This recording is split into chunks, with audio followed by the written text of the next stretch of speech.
અને એનાલિસિસમાં આગળ વાત બદલાતા મોન્સૂનની આગળ વધી રહેલા ચોમાસાની અને ગુજરાતમાં ક્યારે દસ્તક દઈ શકે છે ચોમાસું એની. હાલ આ સેટેલાઇટ ઇમેજ છે, ઇનસેટ સેટેલાઇટથી લેવામાં આવેલી આ ઇમેજ, અને એ સેટેલાઇટની તસવીર પરથી તમે વાદળોની સ્થિતિ જોઈ શકતા હશો કે અત્યારે ભારતના કયા વિસ્તારોમાં વાદળો છે. ચોમાસાની પ્રોગ્રેસ શું કહી રહી છે? જે ચોમાસું એકદમ સાવ આમ ચોંટી ગયું હતું, આગળ નહોતું વધી રહ્યું, એકની એક જગ્યાએથી સ્થિર થઈ ગયું હતું.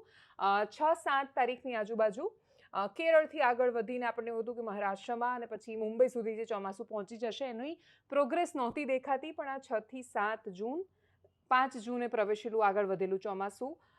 4 જૂન સૌથી પહેલાં જે 4 જૂને પ્રવેશ થયો ચોમાસાનો, તમે આ 30 મેની આજુબાજુ લાઈન જોઈ રહ્યા છો. આ સાઉથ વેસ્ટ મોન્સૂન, આપણું જે મોન્સૂન છે, એમાં આ સિસ્ટમ આગળ વધી. 4 જૂને કેરળમાં પ્રવેશ, 5મી જૂને ચોમાસું આગળ વધ્યું. કર્ણાટકના બેલગાવી સહિતના વિસ્તારોમાં આજે પણ ખૂબ ભારે વરસાદ પડ્યો છે. 6-7 જૂન ચોમાસું પ્રોગ્રેસ કરવું જોઈતું હતું, દિન પ્રતિદિન દરરોજ 10 જૂને પહોંચવું જોઈતું હતું, ત્યાં ચોમાસું ન પહોંચ્યું. એટલે જ્યાં 10 જૂને પહોંચવાનું હતું ત્યાં 8-12 જૂનની આજુબાજુ પણ પ્રવેશ નથી દેખાઈ રહ્યો. એટલે આ અપેક્ષિત લાઈન છે, રેડ લાઈન છે, અને એટલે જ એ અપેક્ષા પ્રમાણે તો 15 તારીખે ગુજરાતમાં ધમાકાભેર વરસાદ સાથે ચોમાસાની શરૂઆત થઈ જવી જોઈએ. જો કે ગુજરાતના અનેક વિસ્તારો એવા છે કે જ્યાં પ્રી મોન્સૂન એક્ટિવિટીઝ નોંધાઈ રહી છે, છૂટો છવાયો વરસાદ પડી રહ્યો છે, સાર્વત્રિક ચોમાસું નથી. 15થી લઈને 30 જૂન સુધીમાં, એટલે જો અપેક્ષિત લાઈન પ્રમાણે ચોમાસું એને રિકવર કરી લે, સાઉથ વેસ્ટ મોન્સૂનની સિસ્ટમ, અને આગળ જો વધી જાય તો 30 જૂન સુધીમાં આખા ગુજરાતમાં ચોમાસાનું વિધિવત આગમન કે પ્રવેશ શરૂ થઈ જશે. આ બધાની વચ્ચે અમેરિકન સંસ્થા, જે અમેરિકન વેધર ઓબ્ઝર્વ કરતી સંસ્થા છે, હવામાન જ્યોતિ સંસ્થા, વૈશ્વિક સંસ્થાઓ જે અલગ અલગ છે, એમના કહેવા પ્રમાણે સુપર અલનીનો દસ્તક નથી દઈ રહ્યો. સુપર અલનીનોની શરૂઆત થઈ ગઈ છે. પ્રશાંત મહાસાગરનું, પેસિફિક ઓશનનું વધેલું તાપમાન, અને એના કારણે, એટલે બંને મહાસાગરો એક સાથે હોય ને, પોઝિટિવ ને નેગેટિવ એ પ્રકારની જે અસર થાય કે એક જગ્યાએ તાપમાન વધે, બીજી જગ્યાએ તાપમાન થોડું ઓછું હોય સરખામણીએ, પ્રશાંત મહાસાગરની સરખામણીએ, ત્યારે લાનીનો અને અલનીનો એ પ્રકારની સ્થિતિનું નિર્માણ થતું હોય છે. આ વખતે સુપર અલનીનો છે. દુનિયાભરના વાતાવરણમાં બહુ જ મોટા ફેરફારો લઈને આવશે એવું કહેવાય રહ્યું છે.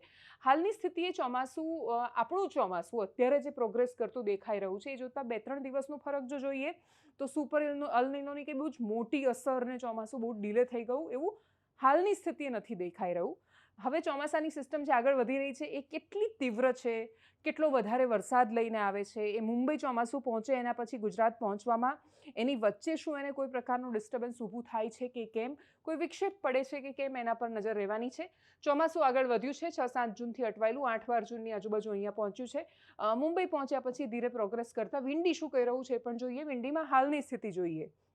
જે કર્ણાટકના બેલગાવી સહિતના વિસ્તારોની વાત કરી, કેરળ, કર્ણાટક, મહારાષ્ટ્રનો હિસ્સો, ત્યાં ધીરે ધીરે ચોમાસું આગળ વધી રહ્યું છે. 13મી તારીખે શનિવારે ચોમાસું એ જ વિસ્તારોમાં આગળ વધતા, એટલે તમને આ જે ગ્રીન પટ્ટો છે વરસાદ વરસતો, એ પણ તમને આગળ પ્રોગ્રેસ કરતો દેખાશે કે જે અહીંયા મુંબઈ સુધી આવ્યો છે. શું આપણે ત્યાં 15 તારીખ સુધી ચોમાસું પહોંચે છે કે કેમ, એના પર સીધી નજર કરીએ. સીધી રીતે તો ગુજરાતમાં ચોમાસું આવી જતું હોય 15 તારીખની આજુબાજુ વહેલી સવાર સુધીમાં, એવું નથી દેખાઈ રહ્યું. દક્ષિણ ગુજરાતના પટનામાં છૂટાછવાયા વરસાદની શરૂઆત, જે આજે પણ અનેક વિસ્તારમાં વાતાવરણમાં પલટો દેખાયો અને વાતાવરણ બદલાતું પણ જોવા મળ્યું. જો વિંડીની અસર માનીએ તો 15-16ની આજુબાજુ હજી તો મુંબઈમાં પહોંચેલું ચોમાસું દેખાય છે, અને દક્ષિણ ગુજરાતમાં ચોમાસાની શરૂઆત થતી દેખાય છે 16 તારીખની આજુબાજુ. એટલે ચોમાસું લેટ તો છે ગુજરાતમાં પ્રવેશ કરવામાં, પણ એના પછી 17 તારીખની આજુબાજુ, એના પછીના સમયમાં હવે ચોમાસાની શરૂઆત થશે એવું લાગી રહ્યું છે. તો બસ આ બુધવાર સુધીની સ્થિતિ, અને એ બુધવાર સુધીની સ્થિતિમાં 17 તારીખ સુધીમાં મુંબઈ સુધી ચોમાસું પહોંચશે એવું વિંડીનું જે મોડેલ છે એ કહી રહ્યું છે. દુનિયાભરના મોડેલ સુપર અલનીનો માટે દુનિયાભરની સરકારોને, એમાંય ખાસ તો એ દેશો કે જે અરબ સાગરને અડીને આવેલા છે, બધી જ જગ્યાએ એ સંકટની ચેતવણી આપી ચૂક્યા છે. અનેક દેશો એવા છે કે જ્યાં એની અસર વર્તાવાની શરૂઆત થઈ ગઈ છે. સુપર અલનીનો આવે તો શું થાય, તો કે બે વરસાદની વચ્ચે લાંબી ગેપ પડી જાય, ખેડૂતોને પાકનું નુકસાન જવાની ભીતિ સેવાયેલી છે. કોઈક જગ્યાએ દુષ્કાળ પડે, લીલો અતિશય વરસાદ વરસી જાય જ્યાં પડે ત્યાં, અને કોઈ જગ્યાએ સાવ ટીપુએ ન વરસે અને લાંબા સમય સુધી વરસાદ ન વરસે તો દુષ્કાળ જેવી પરિસ્થિતિનું નિર્માણ થઈ શકે. હાલમાં સરકારે કેનાલમાં પાણી છોડવાની જાહેરાત કરી છે. વરસાદ જો લાંબુ ખેંચાય તો પછી કેટલા સમય સુધી પાણીની સુવિધાઓ ખેડૂતો માટે રહેશે એ પ્રશ્ન છે.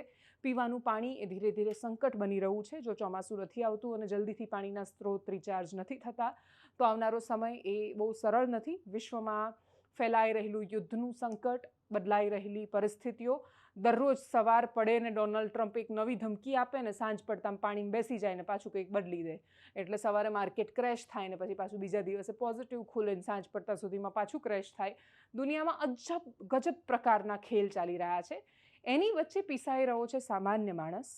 એ સામાન્ય માણસ કે જેને કોઈ લેવા દેવા નથી ડોનાલ્ડ ટ્રમ્પ સાથે, અને કોઈ લેવા દેવા નથી દુનિયામાં ગ્લોબલ વોર્મિંગ વધારવામાં, એનું બહુ વિશેષ યોગદાન પણ નથી રહ્યું, પણ છેલ્લે ભોગ એને બનવાનો વારો આવે છે. અપેક્ષા રાખીએ કે જે અનુમાન છે હવામાન વિભાગનું, 30 તારીખ સુધીમાં આખા ગુજરાતમાં સાર્વત્રિક વરસાદ પડે અને ચોમાસાની શરૂઆત થઈ જાય. ચોમાસું સામાન્ય રહી શકે એના માટે આપણે ઈશ્વરને પ્રાર્થના કરી શકીએ છીએ માત્ર. નમસ્કાર.